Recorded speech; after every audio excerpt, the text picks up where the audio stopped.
Hi, I'm State Representative Mark Mustio, and welcome to Legislative Report. In this edition, we will be talking about economic development around the airport, and specifically development off of the Finley Connector.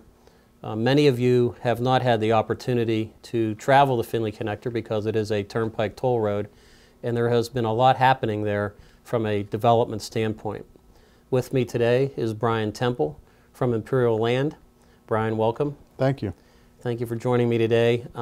Imperial Land has been very active in the development arena around the airport.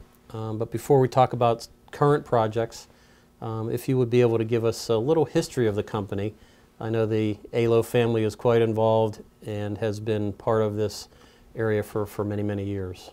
Yeah, Imperial Land Corporation was created in 1974, and what it was created for was it was the land wing of Alo Coal Company. Alo Coal Company did a lot of strip mining in all of western Pennsylvania. The land company was created for all the holdings of the land. As they have phased out of stripping land, we have started into the development phase of that land. Really, the mining activity that they did was to clean up the earlier minings of the 30s and the 40s, get rid of the environmental concerns there, and then Imperial Land has moved in with developments.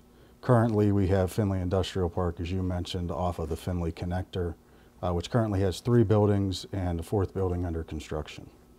How many acres of land does Imperial Land Corporation own? Imperial Land Corporation currently owns just shy of about 6,000 acres, all in western Pennsylvania, about 4,000 in Finley and North Fayette Townships, and about 2,000 in Robeson Township, Washington County.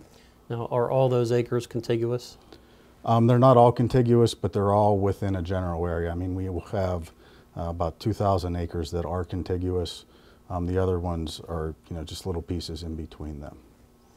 The Finley Connector itself, I know that you played a large part in having that road built in the first place. Right. I mean, not only from the standpoint of working with the Turnpike Commission, pushing it along because of the advantages, obviously, economically, but I think that your contributions, company's contributions to that were significant, and I think that the people would like to, should really know about that as well. Yeah, with the Finley Connector, the section, of course, from the airport to Route 22, Imperial Land Corporation donated all of the right-of-way to the Turnpike for that. We worked along with them, with their engineers, multiple engineers, to make sure that the project got done. It was an economic benefit to us because the Westport interchange of the Finley Connector is right at the Finley Industrial Park and some property that we have previously sold to another economic developer, Chapman Properties. So, we've had a good working relationship with the Turnpike, and in our benefit, the benefit to us was, of course, the interchange right at Imperial Land Corporation's property.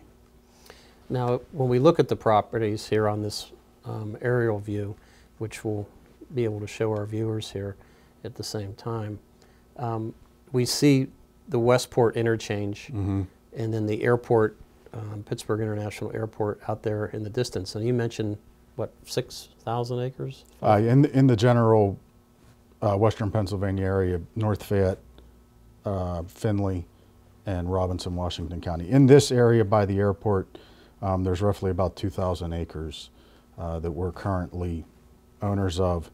Finley Industrial Park Phase 1 was 57 acres. Phase 2, which we completed last fall, the infrastructure opened up 244 acres of development, 62 acres of which were just sold for a 460,000 square foot warehouse distribution We can center. get into some of the specifics on some of the companies that have purchased the property in a little bit, but I just wanted to give people a perspective that the Pittsburgh International Airport itself, I think, owns 8,000 or 9,000 acres of land, much of which they acquired years ago with eminent domain to kind of give that buffer area.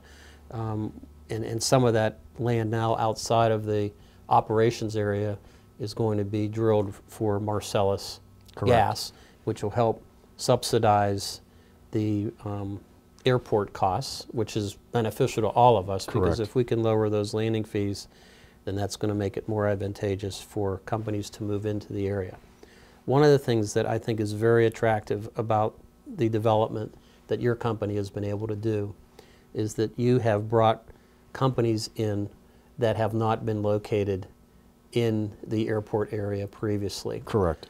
Unfortunately, what we see at times in Moon Township, for example, is businesses moving from one office park to another, not necessarily creating new tax dollars for the region. Correct. These developments and the businesses that I've toured out there are all new to the area, providing significant amount of property tax dollars to the communities, but also the employees now that are able to work there that are pretty much from the region as well. Yeah, the one thing with Findlay Industrial Park, all the jobs created there have been new jobs for the airport area. Everybody's moved from outside. I can go through each individual business and where they're from. Appliance Dealers Cooperative, what they do is it's pretty much a warehouse full of appliances for mom and pop type stores that can have a huge display of refrigerators, freezers, microwaves, stoves in their store. They'll have a brochure to go through. They might have a couple models there, but they can come out to this warehouse and get, you know, all the different models out of that warehouse. They're originally from New Jersey. This distribution center was set up to serve, you know, Western Pennsylvania and Eastern Ohio. Okanite is, you know, they do copper wiring. And which building is that on the map there? Okanite is the one to the, if north would be the top of that, to the south with the white roof. Okay. And the concrete driveway and parking area. They do copper cabling, and it's large copper cabling for large projects. They originally did not have a location in Western Pennsylvania, and this location was put in to service this area. Okay. Appliance Dealers Cooperative is the one with a dark roof right above the solar drive that we see on the map. Now, I think the other one, let me guess, is that Alro? That is Alro Steel. Okay. Which, when I toured that facility, it just amazed me that a business like that even existed. It basically sold, I don't want to call it odd shapes, but odd quantities of steel. Yeah. And one thing with Alro Steel is they initially built a 90,000 square foot building. They have plans within the next couple of years to double the size of that building and put on another 90,000 square foot addition to bring it to 180,000 square feet. And like you said, they distribute steel products, but they'll do different quantities, different sizes, which there's, I guess, a high demand for that, because other places you have to order large quantities where they can supply you with really what you need. And where were they located prior to coming here? Or is this a new location for them? Alro Steel, the company is out of Michigan. They did have a facility in Leetsdale Industrial Park previously, but they were expanding company and they were out of room, I guess, in their current facility, and they wanted to own their own building. That's one thing that they liked about Findlay Industrial Park. Everybody that's there, they own the property and their building themselves. We do the land development and then sell the lot to them and let them do their own building. Not to say that Imperial Land Corporation would never get into the building business, but we think we've found our niche in land, and you know, there's a lot of businesses out there that want to own their own building, not just lease off of somebody. The private sector, I hear this every once in a while, is sometimes in competition with government a little bit in the development arena. The airport authority itself has a lot of land that they're using to develop, and in those scenarios, I think they have to lease the land to the building owner. Is that correct? Correct. Yeah, most of our competition in the airport area is, you know, the airport authority. What they do is they'll sign long-term leases with the businesses, but you know, the owners of those parks, which is the airport authority, actually owns the land and the buildings. Now, you had mentioned earlier that there was a larger national company that is in the process right now of building a building, and I think, where are we on the map with that? Is that across the road at the top? Yeah, on there? that map that we're looking at, if you come in Solar Drive and go all the way back around to the cul-de-sac, okay, on the far side of the drawing, they are to the right of that cul-de-sac. Most of the property, the 62 acres they acquired are from that cul-de-sac to the right and to the bottom of that drawing. And did you say 450,000 square feet there? The plan for the building right now is 460,000 square feet. And that's who? Who's the? It's Gordon Food Service, and it'll be a distribution center of food products. We toured one of their facilities in Wisconsin, and they pretty much, within 4 days, everything that comes into that building goes back out. They're a large supplier for hospitals, school districts, universities, and other restaurants and grocery stores. How many new employees will be in there? When they open their doors, they're planning on 180 new employees, and those will all be new jobs. When they put on a second shift, they're going to open with one shift just to get everything going. When they go to a second shift, they think as many as 300 new jobs will be held there. Mm. Now, when you're having prospective purchasers come and look at your land out there, has there been any pushback at all, that being a toll road? No. All the businesses that are in the park, the reason they chose that park was the direct access to the Finley Connector and the ability to be on an interchange and an interstate within literally a minute. We have had nobody look at the toll road as a negative in making the decision to that park. GFS, for example, when we went to tour a facility in Wisconsin for them, you're on toll roads everywhere to get to it. So a lot of other states, you're traveling toll roads to these business parks. So of all the 4 businesses that are in there, nobody had a concern over the access being through a toll road. So this section is all Finley Township that we're looking at here. Correct. And I think that might even be the landfill out Yeah, there that is to the right, landfill in the background.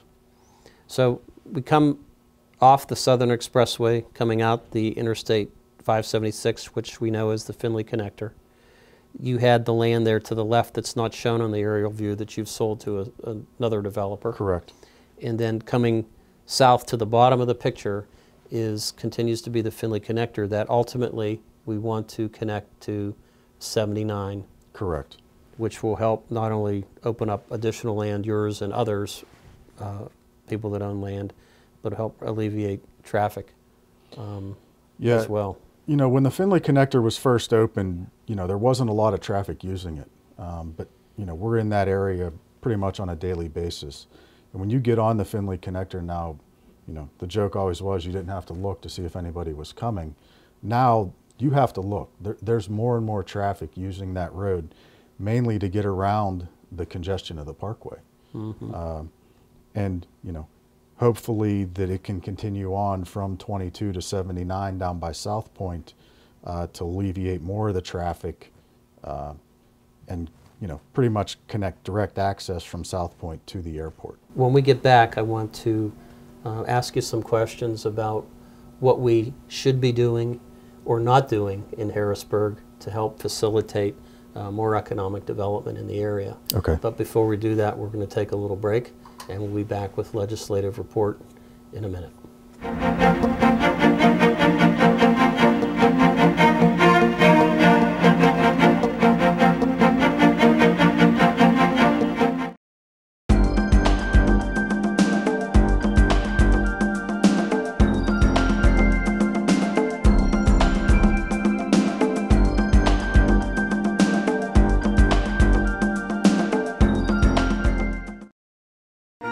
Did you know that Act 16 of 1999 honors one of the greatest leaders in the Pennsylvania House of Representatives?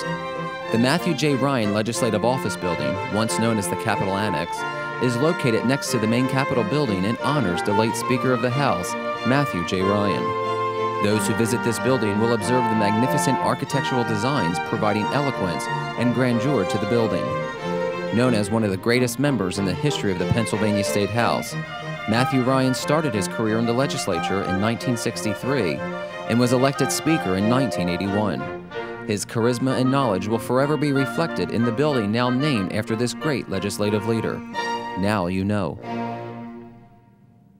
Welcome back to Legislative Report. I'm State Representative Mark Mustio, With me is Brian Temple, who's the development manager with Imperial Land Corporation, and we've been talking about their development off the Finley Connector, which many of you may know as Interstate 576 out by the airport, which probably most of you have not driven since it is a toll road and you may not have had any reason to go that way.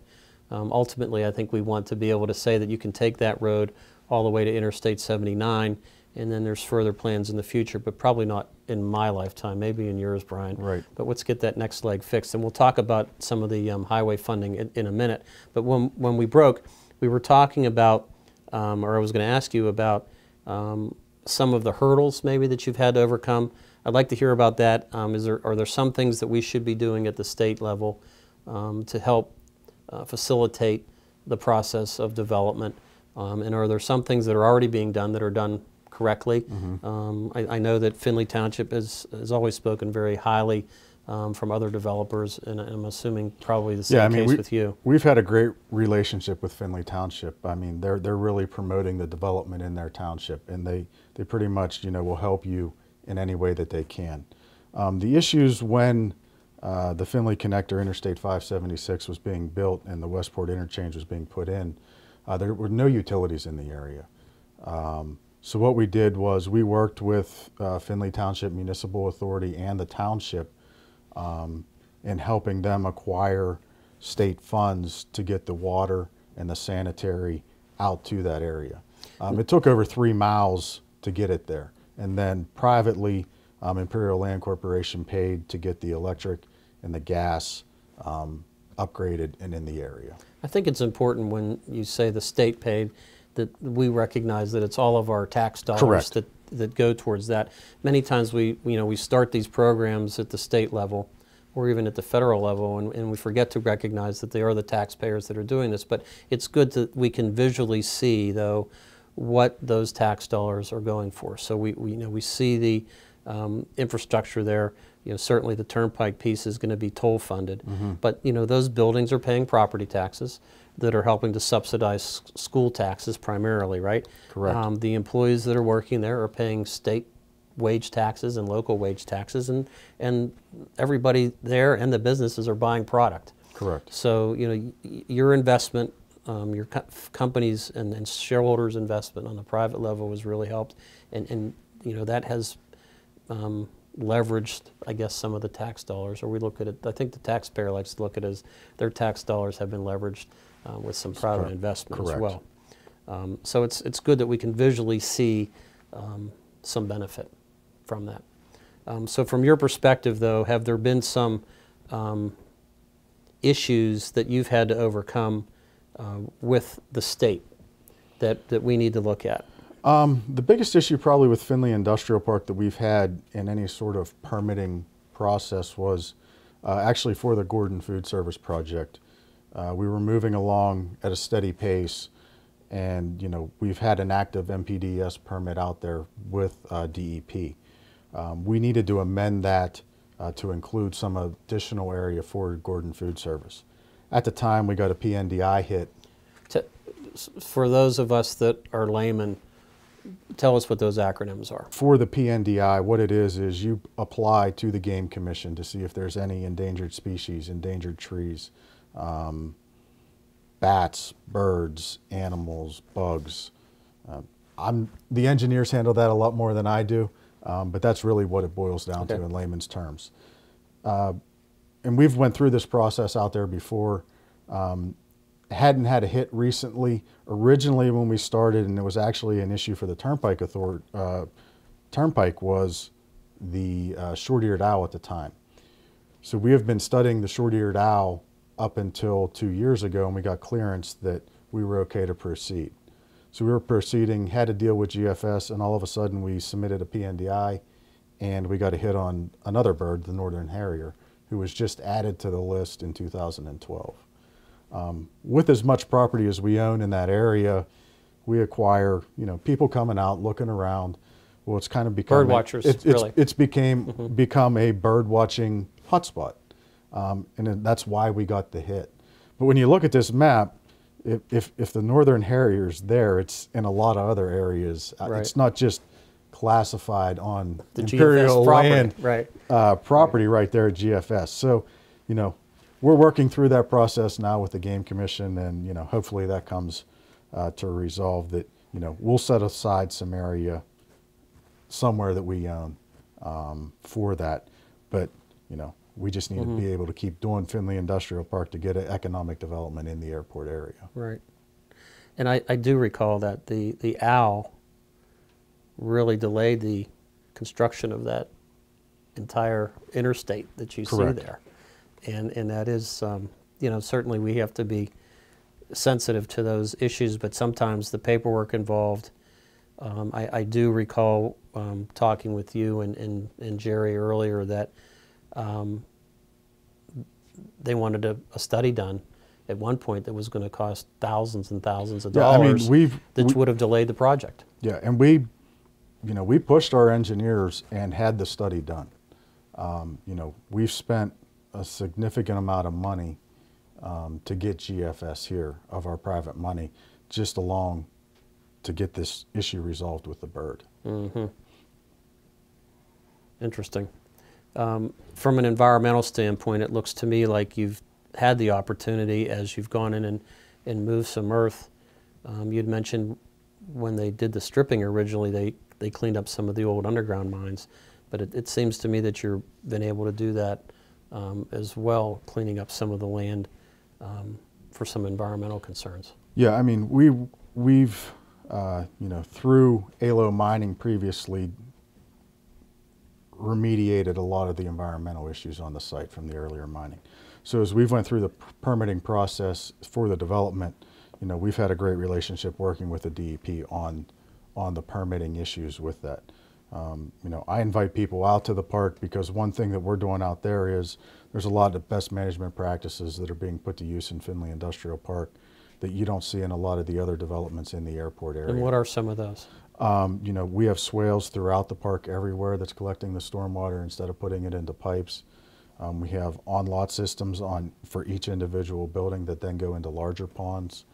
A lot of the state's new requirements we've implemented there, and really, you know, it's kind of a showcase of the best management practices for stormwater in Findlay Industrial Park. So have we had some of the state people come out and take a look at that, and so they can then tout that here's a project in the West that is doing things the right way? Yeah, I mean, we've worked, I'm not sure at the state level, but we've had the conservation districts out there who are enforcing it for the state out and really looked at it. And we've had a great relationship with them. And to be honest, we've enjoyed putting in those best management practices just to see, you know, showcase the park to another audience, not just who we're trying to get into the park. Before you got here today, you said you were out at the site and talking with some prospective purchasers and also the people that are doing the building there currently. But who is your typical potential buyer? And how does that process work? I guess how does do you work with site selectors, for example? How do they locate you? We market the property with a real estate firm. They do most of the marketing for us, and we always get the question is, you know, from people, are you getting a lot of looks from the Marcellus industry to go in there? We really haven't, because these are really large-scale buildings and they're industrial buildings. They're not an office building, you know, for a corporation, although there's office components out there. Everybody that selected our park has selected it because of the easy access for transportation, and they're mainly all distribution centers. Would we like to get some businesses from the Marcellus out there? Yes, we would. But really, the thing that we can do is, because Findlay Industrial Park is so large, is we don't go in and cut out lots right at the beginning. We'll work with you. If you need 10 acres, we'll give you 10 acres. If you need 20 acres, we'll give you 20 acres.